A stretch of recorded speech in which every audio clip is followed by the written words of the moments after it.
Kenji Kamiyama, thank you so much for taking the time to talk with me about your film, The Lord of the Rings, The War of the Rohirrim. How are you? Good.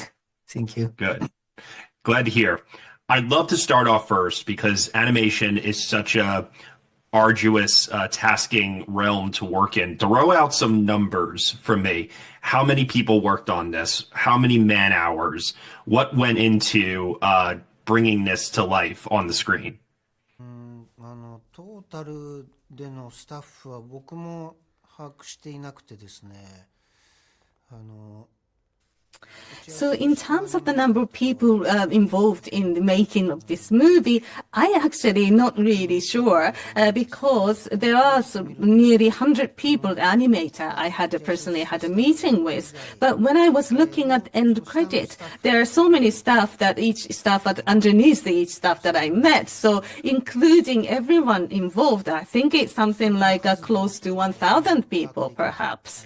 And in terms of the man hour, again, it's difficult to say, but in terms of the length of time to make this movie, from the very beginning to the completion in terms of the picture, it took me about 2.5 to 3 years, because in terms of the different procedure, I have to deploy different type of staff. So I can't really say in terms of the total man hour, but I myself personally was dedicating myself to this project for nearly 3 years. I was looking at all what the staff was doing and giving the direction to all the staff and then checking what the staff did, all of the things without any break for 3 years. It's a long time. It's a big commitment for sure. There's a lot of big sequences in this film, big battle scenes, lots of action. What was the one that you guys kept revising and tinkering with and trying to get it to be exactly as you needed it to be? What was the one that you kept coming back to?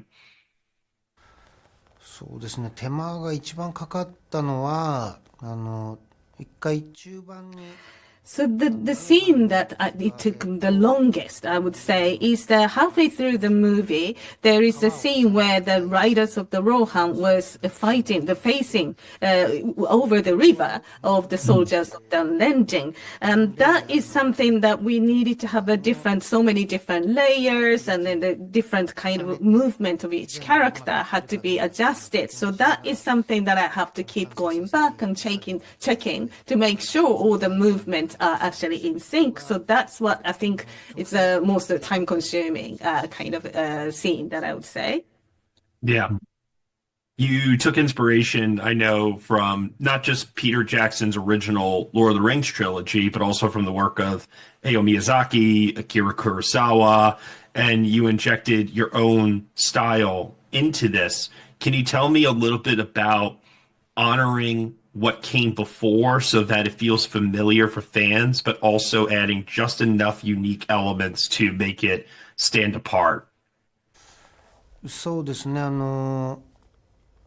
ピーター・ジャクソンとのコラボレーションするにあたって、彼が三部作を作った時の設定のデータであるとか、そういったものはこう全部お借りすることができたので、In terms of making it familiar with the trilogy, live-action trilogy, because we have been collaborating with the team of Peter Jackson, they were allowed to have an access. They allowed us to have an access to their data. So therefore, that's why I think it makes the audience feel familiar by looking at the animation, because we are using exactly the same data to recreate that. And when it comes to the two great directors you mentioned, Miyazaki and Kurosawa, these are the two directors I respect, and I have watched every single movie that they made so many times. And that's why I think unconsciously that kind of influence that kind of seeping into this movie as well. So, for example, when it comes to kind of, depicting this kind of hand-drawing type of style of animation, that is something, and that kind of technique is established by Miyazaki, Hayao Miyazaki. So that's why I think, every time we are doing this kind of hand-drawing movie, animation movie, everyone goes through the same passage. You always go through this type of style of animation. And also when it comes to kind of battle sequence, or the sequence where soldiers holding swords and sword fighting, and also what kind of emotion these soldiers going through. That kind of depiction is again this best described and best done by Kurosawa. So therefore, this kind of influence, without being conscious of, it has to come in and seeping through to my work as well.